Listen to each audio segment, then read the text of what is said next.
Doctor, I'm a Time Lord. I'm from the planet Gallifrey in the constellation of Kasterborous. I hope the ears are a bit less conspicuous this time. You might be a doctor, but I am.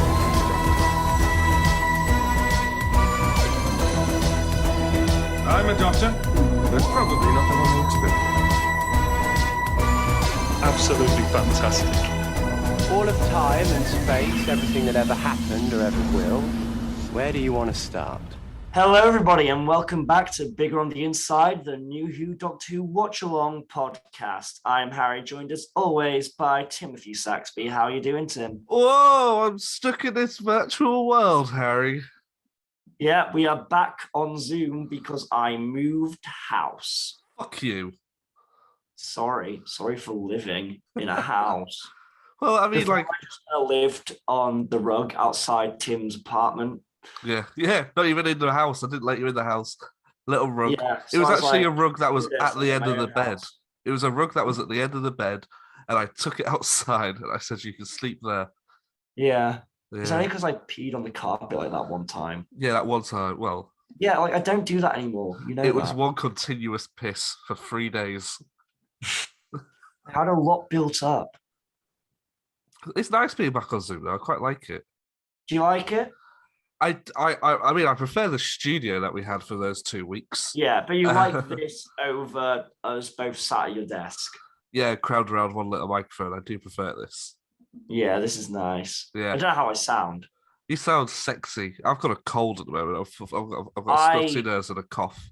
My throat is slightly worn out, but that's just because I've been working for the last 2 days, and it's a very vocally intensive job. Oh, look at me. I've got a fucking job. Whoa. You have a job as well? Yeah, I don't go on about it. I do it, Harry. I mean, sometimes you do. Like, remember when you kept interrupting me with your story about working with KSI? Oh, yeah, that reminds me. KSI, right? Right. Do you actually have something to say about KSI? No, I have nothing to say about KSI. Oh, okay. But we do have things to say about the world of Doctor Who. Seamless. I like it. Let's go, Harry. So, Big Finish posted this. There it is, New Who related. How's this for attitude? Jackie's back, and Rose doesn't look best pleased in the Dimension Canon. Our Other Worlds, due for release in October 2022. So we already knew that Rose was that Billie Piper was returning as a Big Finish again. Yes. For another series of Dimension Canons. But I'll confirm that Jackie's going to come back as well, which is nice. She was in the last series. Press photo of the two of them stood next to each other, and they're both looking pretty good. They haven't aged much, have they? It's weird, they especially really Camilla. They could come back and play, I mean, maybe not the exact same age that they were before. Well, I know Jackie probably could, but like even Billy could say maybe even just 5 years or something, or even less. Yeah. And I'd buy it. Yeah. Talking of buying it, are you going to buy it? No, I don't. This is a Big Finish. I think I've got a free... I should lend you my Big Finish... You have. Oh, have I? Oh, did I? Yeah. Well, I think the first issue of Dimension Canon is on there. You should give it a listen. It's very good. Oh, cool. Yeah. Have you got that purchased already? It came free with Doctor Who magazine. Ooh. That one time I bought Doctor... I think it was the Christopher Eccleston one where he was on the cover and he did an interview. So I actually bought the magazine. Yeah. And then Do you still have the magazine? No, I gave it to Harrison. Okay. Yeah. Fairs. So yeah, that's good. I like Jackie. We're big Jackie stans. We're probably the biggest Jackie stans on the Twitter. I mean, the internet, anywhere. Yeah. I remember when we watched all the RTD stuff, we constantly just raved about how much we love the characters of Mickey and Jackie. They were like our favorite characters. Yeah, they were great characters. Yeah. So, do you want me to move on to the next bit of news? Yeah, let's go for it, Harold. Ooh. Doctor Who Series 13 star returning in new role for the next special, but you won't be able to recognize him. I bet it must be a big star, Harry. It's it's another quote from executive producer Matt Strevens. Why is he saying so many things? I feel like, oh, what the hell was that? What was like what? Like a jumpy thing in my room. I don't know, maybe it was just a bit of plastic. Like I picked up my book and something flew off. Sorry, I don't know why he's been speaking a lot, but he has. Probably because he's not employed by the BBC anymore, so he can say what he likes. Well, but he's also just saying good things. Good. Yeah, good. But he said about the Sea Devil story, it's a bit of a swashbuckler. It's the last regular adventure story before you go into the machinations of a regeneration story, and it's going to bring. There's a lot of just kind of here we go. Craig Ells will be appearing in a new special. He was in almost every episode of Doctor Who Flux as Carvanista. Oh, I want to see Carvanista again. Sorry, this time he's playing a character called Narcissus. Who the heck's that? I don't know. It's been speculated he'll be playing the main Sea Devil from the trailer. Okay, cool. That's all we know. But I want Carvanista, Harry. I will not rest till I have his blood. What if, like, the Sea Devil character explodes and it's Carvanista underneath? No, what if it explodes? It's Carvanista standing behind him with a big gun. Okay. And he's like, and he goes, doo, doo, doo, doo, doo, and he goes, I'm back. That would be funny. I actually really enjoyed Carvanista. Yeah. Yeah. I did, yeah. I thought it was fantastic. Really good character. I hope that this series just ends with like him and Dan just going off on some crazy on a space walk. adventure. On a walk. Like he just gets John Bishop just gets a leash and ties it around him. He's like, go on, rough for walkies. I mean, good joke. He holds up like a collar and it says Carvanista on it, and Carvanista's like, don't even think about it. That'd be quite a good joke. Yeah. What else do we have, Harry? Pardon? What else do we have, Harry? We're doing a podcast. I want to know what other news we got. What can we talk about? Christopher Eccleston quotes. This is probably the video of the week, so let's do that thing where we do like a cool thing. I'll come in with it. You ready? Yeah. Harry, is there any news on the 60th anniversary? Well, there's some news on what won't be happening. Oh dear, I'd rather know about what's going to be in it, but at least this can rule out some possible things. This new quote from everyone's favourite Ninth Doctor, Christopher Eccleston. Who are the other options? There's Rowan Atkinson. Nicholas Briggs. Was it Hugh Grant? No, it wasn't Hugh Grant. It was Richard E. Grant. Yeah. No, Hugh Grant. No, yeah, what's Hugh Grant? There was Rowan Atkinson, Hugh Grant, Jim Broadbent, Joanna Lumley. There was we're just talking about Ninth Doctors. Oh yeah, you're right. Sorry, yeah. Yeah.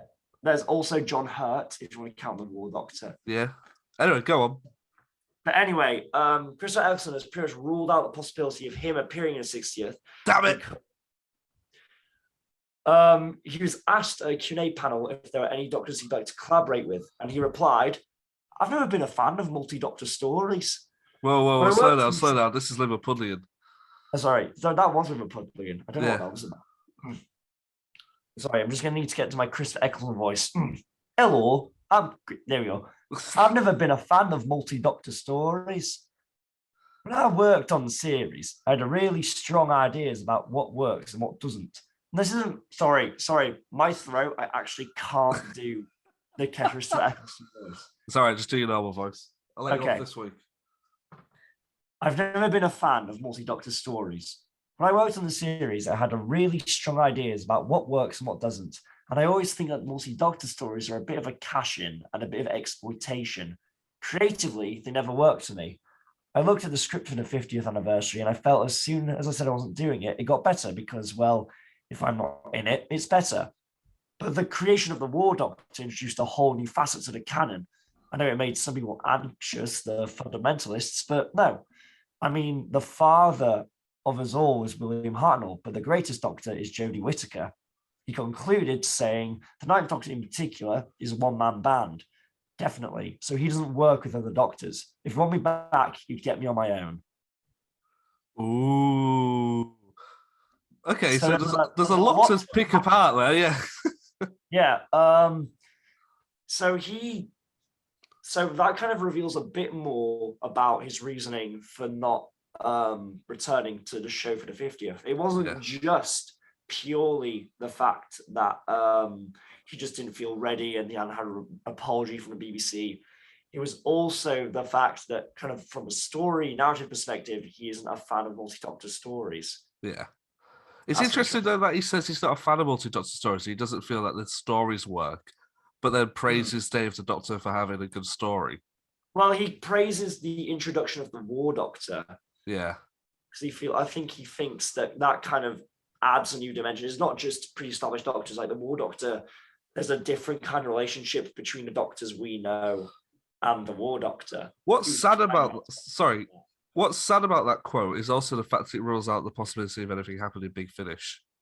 Yeah, that's true. Which I know we were really hoping that David Tennant, Christopher Eccleston thing would happen. It really bums me out. Like you can't not respect his decision not to do it because there's no reason why he has to do it.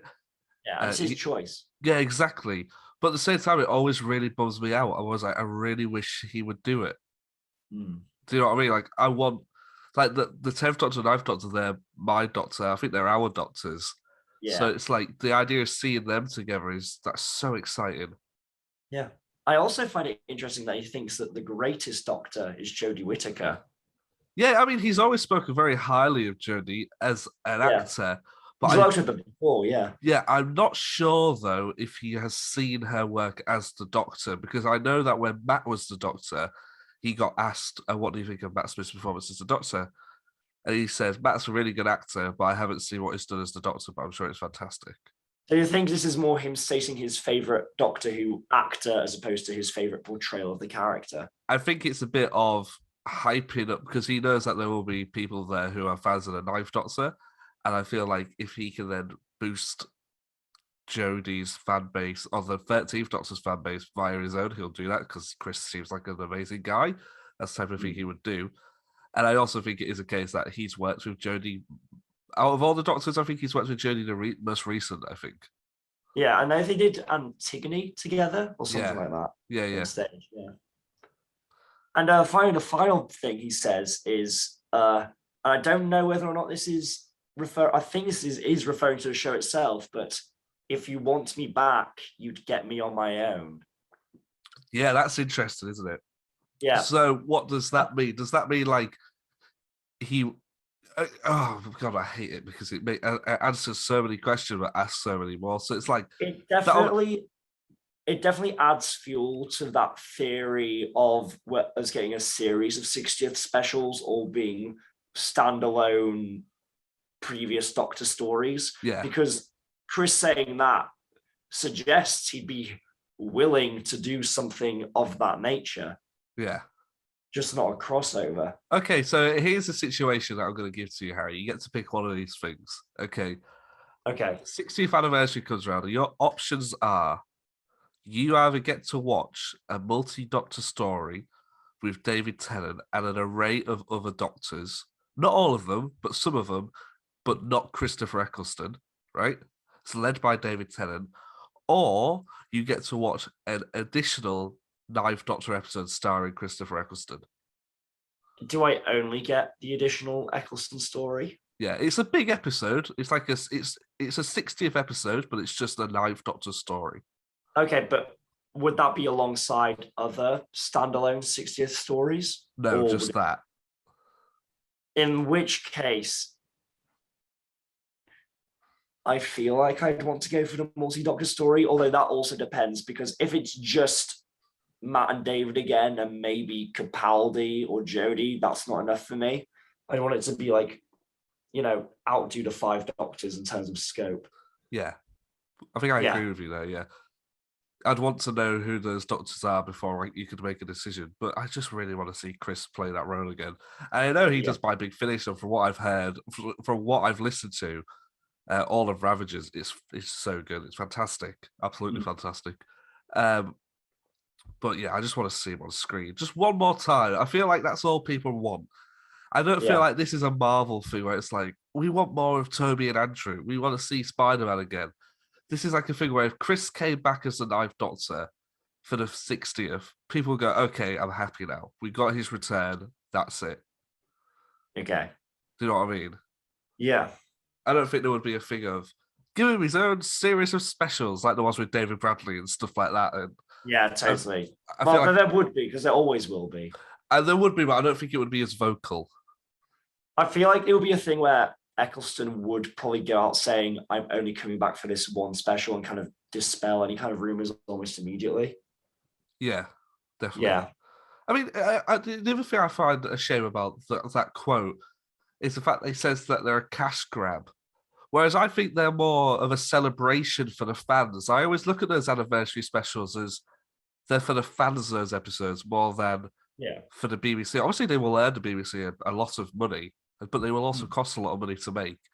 Yeah, but and yes, it is fan service. I feel like fan service is a priority in those kind of things. But I think, if it is an anniversary special that you're doing it for, then that's okay. I feel like the only crossover that where there could be a case to be made of it being for viewing figures over being a celebration is something like the Two Doctors, which was when the show was kind of really struggling, and so they brought back Patrick Troughton to try and regain some viewers. But I think every other instance, the Three Doctors, the Five Doctors, Day of the Doctor, I mean, Time Crashers, a charity special, so that's not really the only cash that's grabbing is for charity. Yeah.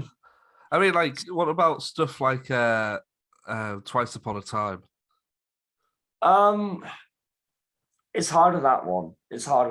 I mean, Moffat, the reason Moffat wrote that story, like originally he was going to have Capaldi regenerate with the Doctor Falls, but he wrote that to keep the Christmas special slot. Yeah. I'm glad that lasted.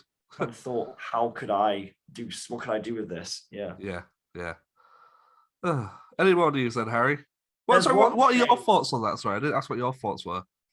I feel like I gave them. Did I not give them? Yeah, go on then, yeah. But anyway, we have one last thing, which is from a Twitter page called Screen Leak. So I'm guessing this is a leak. It doesn't really give any context. It's just kind of a claim. I don't know what the source for this is, but allegedly a special Doctor Who announcement will follow The Legend of the Sea Devils on Sunday, the 17th of April. Very excited. I hope it's true. For the sake of argument, let's say it is true. What do you think it could be, and in what capacity do you think we would see the announcement? I think it would be a trailer for the centenary. Yeah. I generally think that's what it's going to be, but that's not really an announcement. I feel like they're announcing something. You don't announce a trailer. We know that's coming. Well, everyone's going to interpret this as an announcement of the 14th Doctor, and we've already discussed previously why we don't think that's the case. I can't think of anything else it could be. 60th news? Maybe they'll announce officially that Sacha Dhawan is going to be in the centenary. Maybe that's the announcement. Yeah, I think that the thing you want it to be, which is, for me, is news about the 60th. I'm personally more excited about the 60th than I am about the 14th Doctor.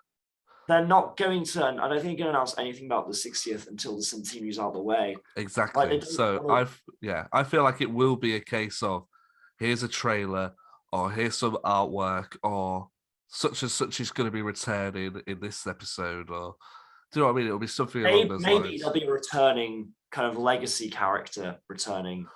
It's funny because I heard rumors during the week that the centenary was going to touch to emotionally touch people of all ages, of all different generations of Doctor Who, which makes me think that obviously one of the things that you instantly think of with that is, are we going to see some people returning? Yeah. Who could that be? I like it to be companions. Yeah, I'd like a companion. Yeah. Something like Ace. Yeah. From the top of my head. Or maybe even like Jamie. Yeah, Jamie McCrimmon. I heard rumours while at Comic-Con from people who had been to various other Doctor Who conventions, some smaller ones, where classic companions were speaking, when they were asked if they would return, and they were quite cagey. And there was an instance where I can't remember who the companion was. I want to say Katie Manning, who played... oh, come on, Tim. You can do this. Don't tell me. She played John Pertwee's first companion, who was called... What's she called? She appeared in the Sarah Jane Adventures. Liz Shaw? Not Liz Shaw. What's she called? It's going to bug me. I need to remember. Give me a second. She was in that episode of the Sarah Jane Adventures with Matt Smith. I've not watched that. I've seen clips, but I've not watched it. But I know who you're talking about. Yeah. Joe Grant. She played Joe Grant in Doctor Who alongside John Pertwee. So and I know that I feel like she maybe let something slip about returning at some point, or there is talks of people returning. I don't know. We'll have to wait and see. Yeah. I mean, I think something that could be very apt is maybe bringing back Susan. Yeah, I'd love that. Yeah, that would make a lot of sense. I mean, it's one of those things as well where, like, I think we've said it before in the early days of the podcast. If you like, I feel they missed the chance to bring back. There's been loads of good chances so far to bring back Carol Ann Ford, who played Susan, and it's one of those things where it's not nice to think of, but Carol Ann Ford isn't getting any younger, and she's the oldest surviving companion of Doctor Who. She's the oldest surviving actor to have been in that original series. No, she still does Big Finish, doesn't she? She still does do Big Finish, yeah. Not as much as I think she used to. But I feel like to see the current Doctor and the very first companion on screen together, why would you not want to do that? Maybe that could be in the 60th. Because I know the 60th, there's a possibility that would be the last chance they could do it. Yeah, this is what I mean, yeah.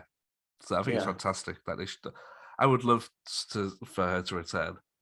Yeah, even if it's like a Tom Baker curator style thing. Yeah, just that's literally what I was about to say. I feel like for me, I can remember sitting and watching the 50th and hearing his booming voice, and then not really realizing who it was, and the camera spins around and seeing Tom Baker and getting quite emotional watching it. I mean, I'm not even like a fan of like Tom Baker's era. I've not watched any Tom Baker stories, but I recognized the voice when I heard it. Yeah, but I feel like for fans, obviously it wouldn't have the same impact as Tom Baker did for outside audiences, but I feel for fans like ourselves and, you know, other podcasters and diehards enthusiasts, if they were to see the current Doctor and a surprise guest from Carol Ann Ford, that would be fantastic. It's so amazing to see. Yeah. I hope they can do something like that. So that pretty much wraps up all the news that we have for this week. Oh, let's talk about the Obi-Wan Kenobi trailer. Let's talk about Okay. You feel like we can talk about it now? Yeah. I sent Harry a list of things that weren't Doctor Who related that we could have possibly talked about. I don't really want to talk about the Batman because it was a while ago since I saw it. So let's talk about Obi-Wan instead. Okay. First of all, I think you need to establish what are your thoughts on Star Wars, just the current state of Star Wars. I feel like it's too expansive and it's not very inclusive. It doesn't bring in new viewers, I don't think. Yeah, the most recent Star Wars thing I watched was season 1 of Mandalorian. Yeah. I didn't bother with series 2 just because I found series 1 to not be the most engaging show in the world. I have quite particular personal issues with things such as like bringing back Luke Skywalker in the way they're bringing him back, yada, yada, yada. I feel like, I don't know, I feel like there's some things they're doing and portraying legacy characters that I feel almost dilutes them, but I know that I'm probably a minority for that. This Obi-Wan series, I watched the trailer. It's probably the thing I'm most intrigued by, but I'm not super gripped by it. It kind of visually, it looks like the last 3 Star Wars shows we've had. It does, doesn't it? Yeah. To Boba Fett. There was a lot of prequel baiting in it. I felt like, using Jewel of the Fates. Obviously, we've got Ewan, we've got Coruscant. Also, I know there's some like rebel stuff with the Inquisitors, which I don't know. I guess that's the core of the fan base that Star Wars are trying to appeal to now. Which I don't know how to feel about that because I, for the most part, I think while the prequels definitely have some exceptional qualities in them, I don't think that they're great films as a whole. Yeah. And I'm not sure how to feel about those being kind of the things that are shaping the current state of Star Wars, even more so than arguably the original trilogy. Yeah. I mean, obviously we had the sequel trilogy, which was all very heavily inspired by the original trilogy.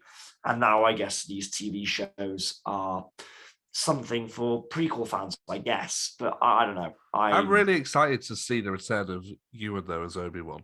I think Ewan is going to put in a great performance. I've not seen anything that would And Hayden dissuade. Christensen as well, returning as Darth Vader.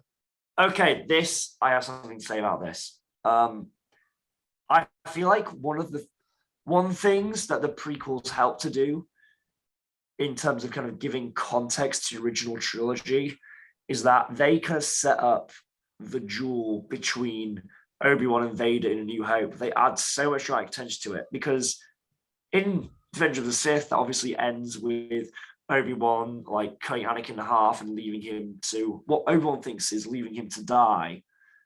And then when they duel in A New Hope, that's their first time being face to face in the same room as each other and like clashing sabers since the end of Revenge of the Sith. Yeah. However, I think it's been almost pretty much explicitly said that this Obi-Wan series will have an Obi-Wan Vader duel. And whilst it'll be very cool to see those two actors with their amazing lightsaber skills do some really cool choreographed fighting, I feel like it's going to really dilute the impact of Vader and Obi-Wan's duel in A New Hope. That's true. I didn't think of that.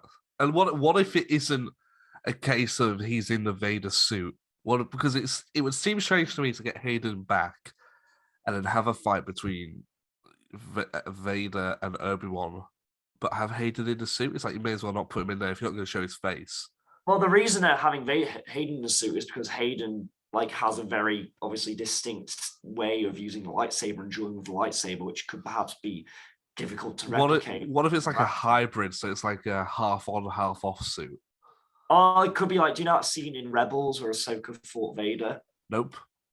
Oh, okay. Well, in Star Wars Rebels, there's a scene where Vader has half of his helmet cut off, and you can see Anakin's eye. Okay. But just the eye, and when he speaks, it's both James Earl Jones's modulated voice and the voice of Anakin from the Clone Wars speaking at the same time. Okay. Maybe they'll do something like that, only it's James Earl Jones and Hayden. And that could actually be really good because I know that Hayden actually kind of studied James Earl Jones's cadence and how he spoke and kind of mimicked that for Anakin in the prequels. Oh, that's good. So if they did something like that, that could be cool. My issue is purely with the concept of Obi-Wan and Vader fighting before A New Hope. But let's face it, that fight in New Hope is a bit there. Well, it is, but it's not about the fight, like visually. It's about the relationship between those two characters and what them coming face to face means to each other. It's the only Star Wars thing that's coming out that I'm at all interested in. I was really looking forward to the Squadron stuff that Patty Jenkins was doing, but that's been cancelled. Is that still happening? No, it's canned. Oh, it's been canned. Was that after the Wonder Woman sequel? It got canned? No, it got canned a couple of months ago. Oh, is the Taika Waititi Star Wars film happening? Oh yeah, that's apparently still happening. Yeah, the Rian Johnson stuff isn't happening. Let's be honest. Well, the thing is, like, they announced that and then we heard nothing on it, so it's probably been silently canned. Yeah, but yeah, there's a couple of things. Yeah, there's a couple of movies I'm looking forward to. Wait, what other movies are we getting? What movies do we know we're getting? So we're getting Taika Waititi. Okay. We're getting a Kevin Feige produced Star Wars movie. And that's different from the Taika Waititi. Yeah, these are all different ones. There was meant to be Rogue. Shall I have a look online? You can do. I mean, I don't know. For me, as a fan, I've just kind of checked out of Star Wars. I watched the sequel trilogy and I was like, all right, that's fine. That's Star Wars. I don't need any more. Yeah. I don't really engage with Star Wars beyond the Skywalker saga. Every new and upcoming Star Wars show and movie so far. This is from GamerRadar.com. I'm just scrolling here. So December, there's meant to be a movie on December the 22nd, 2023, December the 19th, 2025, and December the 19th, 2027. One of those was Star Wars Rogue Squadron, which has been cancelled. That was meant to come out next year. Taika Waititi's Star Wars movie, Rian Johnson's new Star Wars movie trilogy, Kevin Feige's Star Wars movie, J.D. Dillard's Star Wars movie. I don't know who that is. J.D. Dillard. Reports emerged in February 2020 that J.D. Dillon, best known for the film Sly, is working on a feature-length project with Luke Cage and Agents of S.H.I.E.L.D. scribe Matt Owens, the Hollywood Reporter, first announced yeah. They're bringing a lot of Marvel MCU people over to Star Wars, aren't Why would they? you not? Yeah. Well, because we have the MCU. Like, we don't need two film franchises which are tonally exactly the same. New Star Wars shows Obi-Wan Kenobi, The Mandalorian Series 3, Rogue One spin-off Cassian Endor, Ashkura, what's that girl's name? The orange one with the blue thing in her hair? Ahsoka. Yep. A Lando series.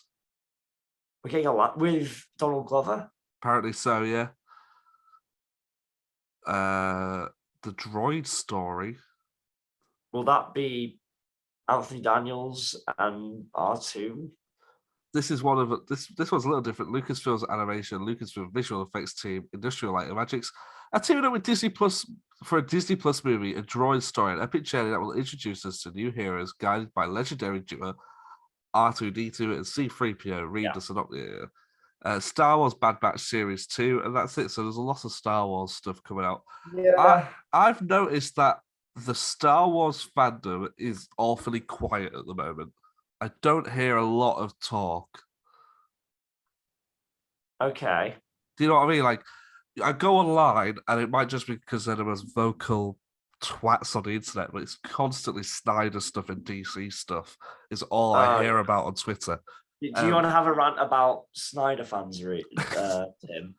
No, because I really shouldn't.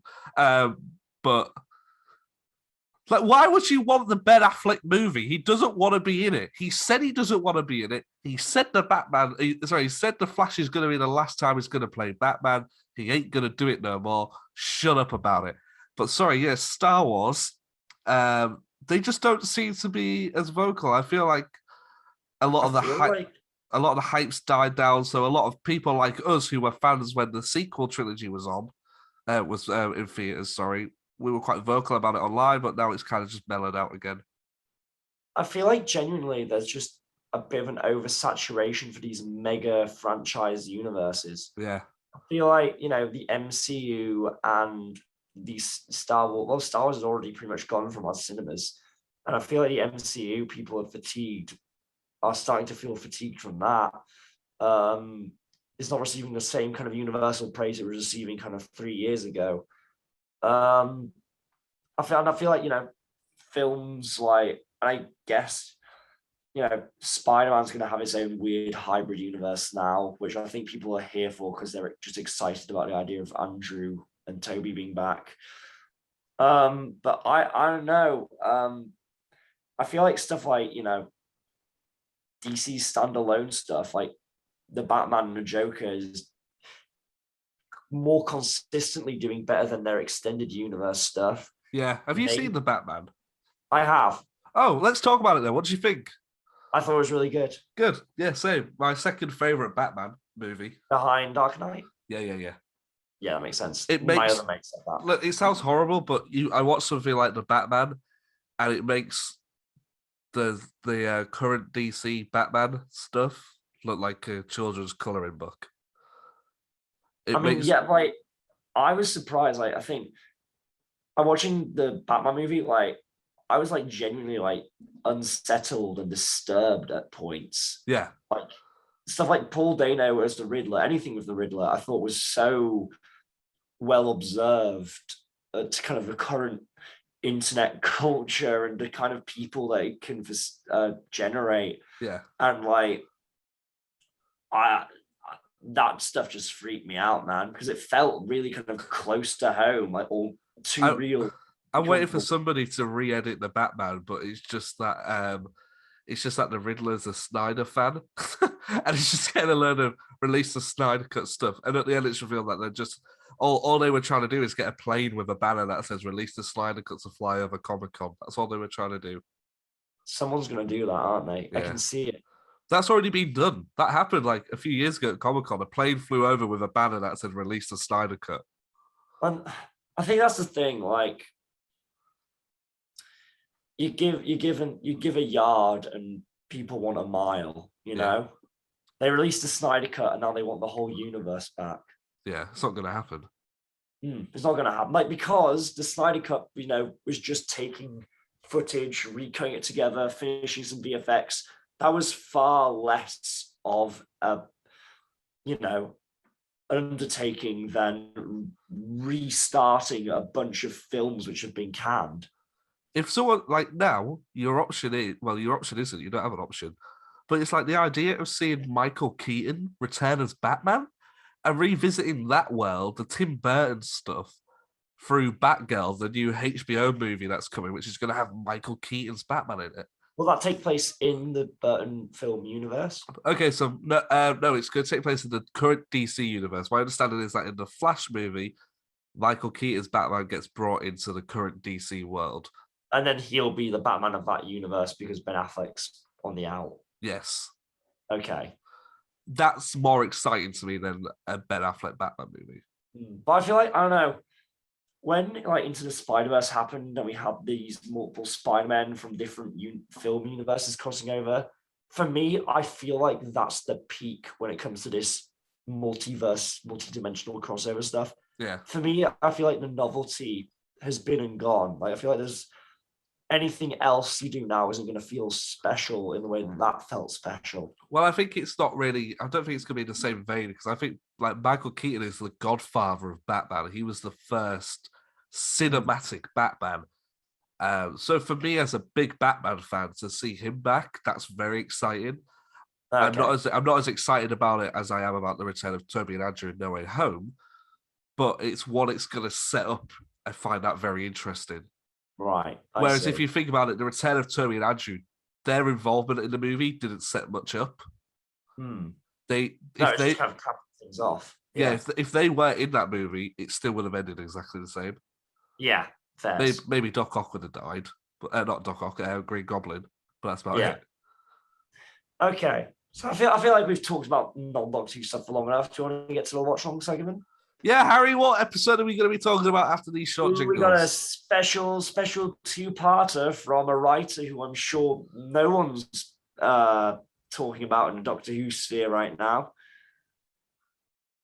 We've got Mr. We've got the Hungry Ground, and we've got Chili Fight. Who are they written by? Mr. Chibsman. Mr. Chibsman. Yeah. Chibballs himself. Chibballs himself. Okay. We'll be back after these short jingles. Shut up! Shut up! Shut it down, pop up!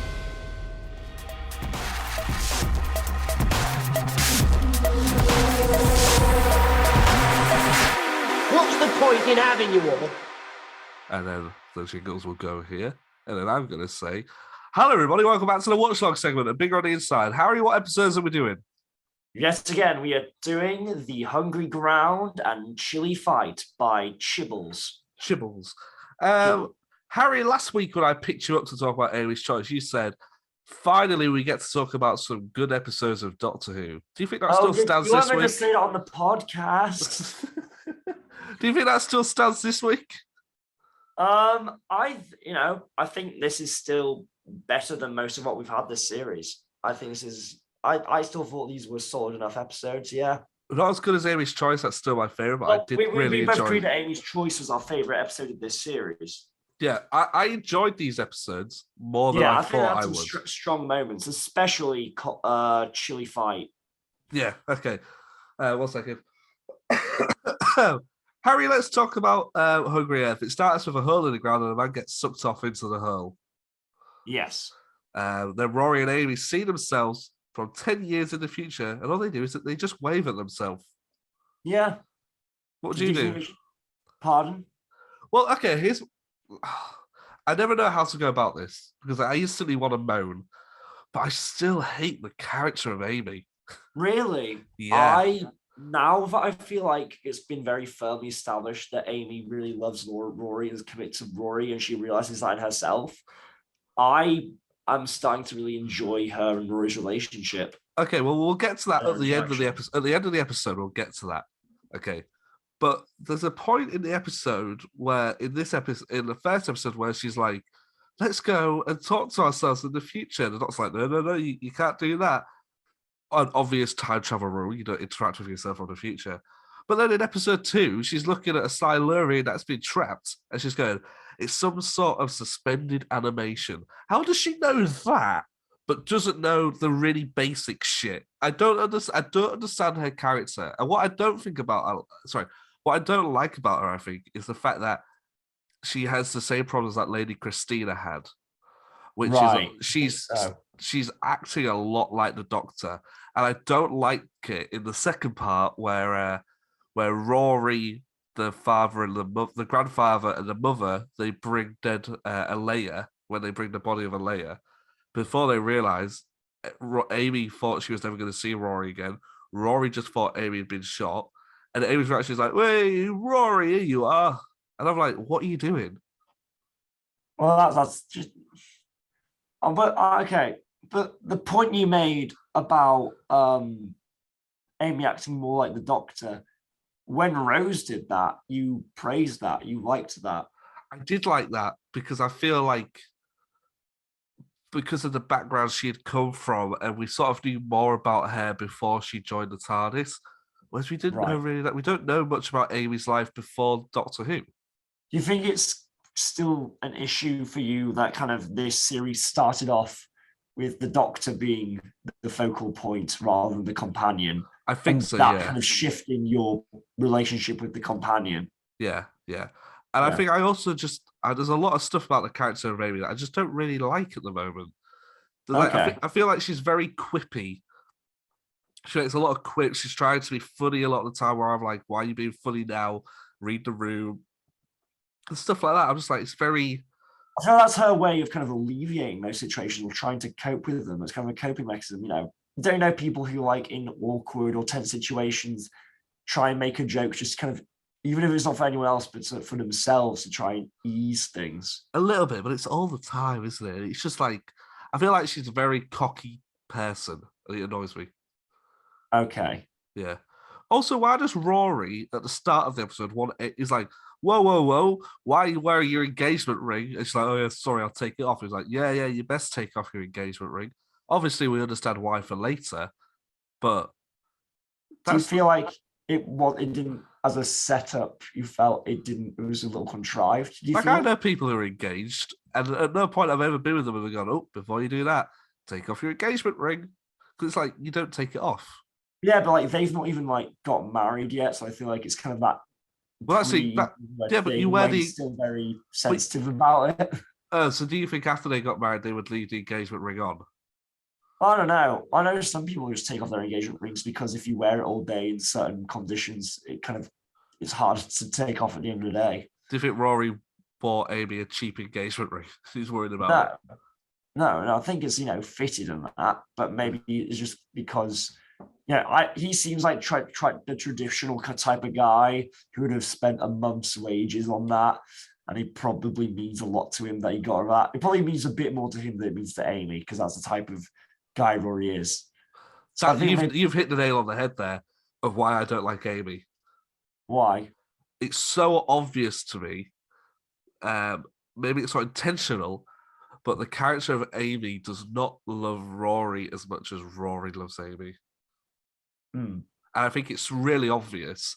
And I feel Amy's quite sometimes insensitive towards Rory. But then I suppose maybe that's kind of part of what Amy's arc across all three series is, because obviously at the end of series 7A, she makes this big sacrifice so she can stay with Rory. And obviously Amy's choice again ended with her losing Rory and like being willing to sacrifice her own life. It means there's a chance of her being with Rory again. Yeah.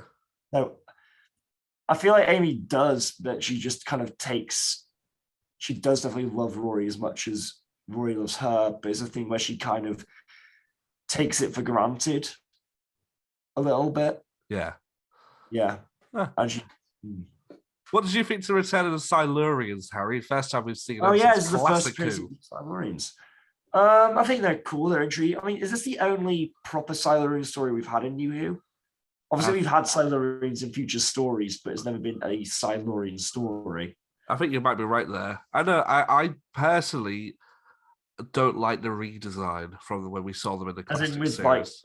as in that kind of the more classic face is a mask, and underneath that is an actual face. Well, I feel like they're too slick. Like too human. Yeah, whereas before they're noticeably alien. So would you have preferred if like kind of they took that old design and made that more animated, like animatronic or something? Like what they've done with the Sea Devils, yeah. Yeah, okay. Interesting. Maybe it's the thing where kind of in 2010 they didn't have the technology or budget to pull that off. But then we had the Jadoon, so I don't know. Oh, that was weird. I thought someone was coming into my house, but they're not. Someone leaving the building. Oh, okay. Yeah, I forgot I wasn't at home. I was like, oh, my mum's home. So I don't live with my mum anymore. Right. No, because I heard the door go and I was going to say, oh, just give me a minute. To you. Oh, right, yeah. Yeah, I was going, oh, just let me say hello to my mum. I realised I don't live with my mum. I live with my mum for about 2 years now. Weird, whack. And what did you enjoy about these episodes, Harry? I kind of just found it, just a lot of things curious, just kind of viewing it through the thing of like, this is going to be a future showrunner, kind of looking for things that may kind of echo what we've had in Chibnall's run. Like Big one teams thing of I noticed, characters, lots of characters. yeah, characters and stuff like that. Like, I mean, honestly though, a lot of the stuff in here reminded me more of Chibnall's other work, kind of from, as in like his Torchwood writing, his other Doctor Who stories, and his Broadchurch more so than Doctor Who. Yeah. Yeah. What did you think to the character of the mum? She kind of is an annoyance. But that's the idea. The idea is that she like does a big old fuckle doodah and then learns from it, isn't it? But I feel and like also, you know, she's just desperate to protect her. Is it her son? Yeah. Yeah. But I feel like I don't like I don't like her from the start. Then she messes up, and then we're meant to like her because apparently she redeems herself at the end. Well, she learns. She realizes her mistake and is like going to dedicate her life to learning from it. But I feel like the mistake in the episode made was that it shows the relationship better between the father and the son. So do you think it should have been the father put in the position to make that mistake rather than the mother? Yeah, I'll put the mother at the start of the episode, yeah. Yeah, to just establish that relationship so you understand the stakes a bit more. Yeah, because there wasn't really any need for the father to be trapped. Mm. The only thing he really served is so that he could ask Amy questions so that Amy could then explain what she was doing to the audience. Right, okay. Do you know what I mean? Hmm. But yeah, I enjoyed the first episode more than I enjoyed the second episode. Okay. Why do you think that is? It was moving at quite a fast pace, and I liked it, and it was moving. The last 10 minutes really dragged. And Of the first episode or last episode? Of the first episode. And I noticed it. I was like, oh, this is taking its time now. Yeah, and I kind of standoff. Yeah, and I sort of thought that first episode could have worked really well as a standalone of one episode where you just never see the monster. Okay. Like, it's just this thing that's living underground. You don't actually see what and it is. And then they managed to fend it off at the end. Yeah. Yeah. I think that would have been cool, but I get the feeling you preferred the second episode. I just found, just because of kind of like how the stuff that it gets added on at the end. Oh, yeah, okay. Well, should we talk about that? Because Rory gets shot and he dies again. Yes. He's died twice now, has he? Yeah, that's a thing. We should have kept a Rory dying tally, because that's like a joke in the community that Rory dies all the time. How many times has he died now? I think this is the second time. He died in Amy's choice. Second time dying. Yeah. So he died last week. He's died again this week. That's this the time only. He's dead for real. That's it. This is it. That's the only time I felt some emotion. Yeah. In this whole series, to any of the characters, the only time I felt any emotion was when the Doctor was trying to make Amy remember Rory. Right. Yeah. And he's like, tell me about Rory. And I don't think I was feeling it so much from Amy's point of view, but I was feeling it from the Doctor's point of view. Like, this is his friend whose fiance's just died, and he's trying to comfort her and make sure she's okay, knowing that it's not actually going to be okay. Yeah. I mean, this is it's a difficult one to balance because obviously there's that, and I think Matt Smith pulls it off really well. I mean, that's one thing I actually meant to say is that I think throughout all the Matt Smith stories that Chibnall has written, I think that Chibnall has a really good grasp on this trio of characters.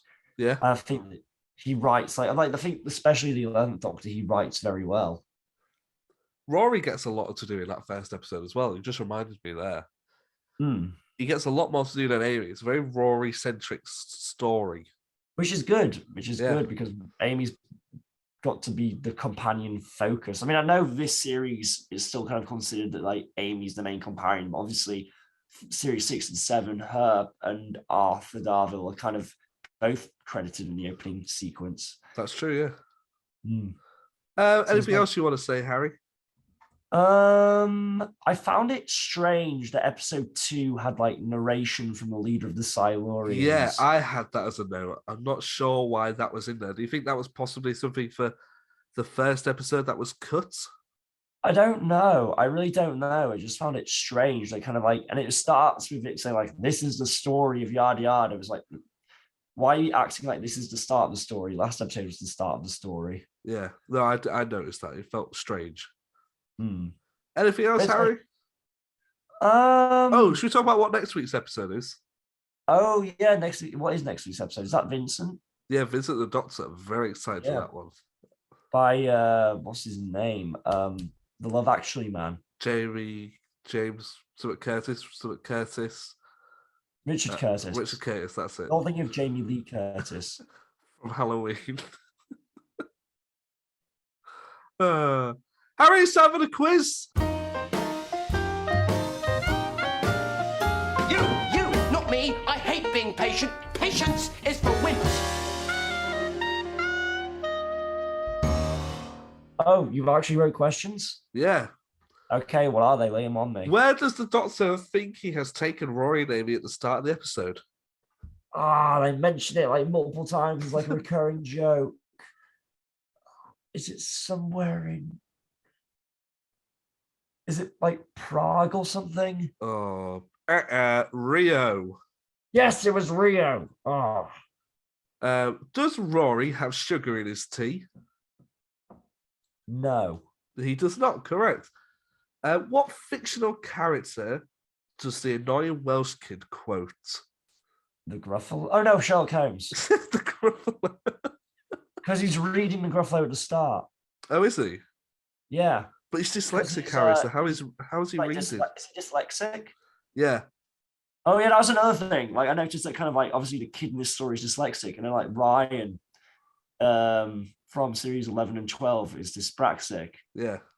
Yeah. And it's like the thing of like Chibnall kind of putting that kind of, those kind of like invisible disabilities and representing that. Cool, good on him. Yeah, that was the thing, the main parallel I could kind of draw. Last question, Harry. What colour bow tie is the Doctor wearing throughout these 2 episodes? Blue. Burgundy. Sorry, Harry. You did try. I did try. Harry, what do you want to recommend this week?